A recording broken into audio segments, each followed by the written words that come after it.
O abbiamo coraggio o stiamo tutti a casa. Io sono stato già una settimana perché non arrivo con soldi di gasolio. Confronto infuocato tra autotrasportatori e associazioni di categoria a Padova. Un incontro in cui si è discusso dei problemi del comparto, a partire dal caro carburante.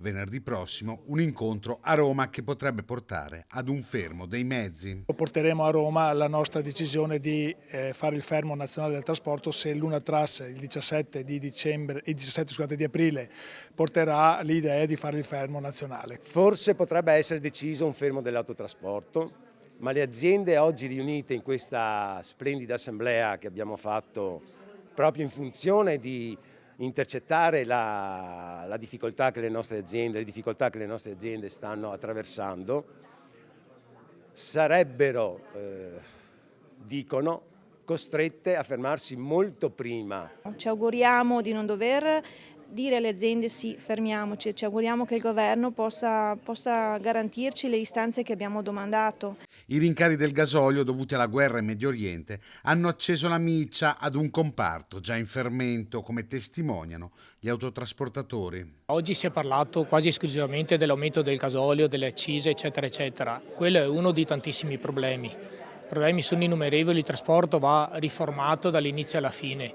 Il giorno dopo qui ci sono stati gli aumenti per la televisione, il gommista è venuto a chiedere aumenti, tutti i fornitori hanno chiesto aumenti, che fossero giusti o non fossero giusti non discuto, però sono venuti tutti e noi non possiamo dirgli di no. Io mi sono già fermato una settimana perché io non riesco ad andare avanti. Soluzione è che dobbiamo essere tutti uniti, fermi, basta. Non è che dobbiamo aspettare noi una risposta, no, questo è tutto sbagliato. Liquidità in tasca per le società, questa la richiesta più urgente. Vogliamo che vengano ristornate non con i 3 mesi con il silenzio assenso, ma che vengano ristornate subito per ridare liquidità alle nostre aziende. L'appello va direttamente al Ministro dei Trasporti, Matteo Salvini. Io mi rivolgo veramente con tutto il mio cuore al Ministro Salvini, che possa intervenire a nostro favore, perché rischiamo veramente di mettere in difficoltà le nostre aziende.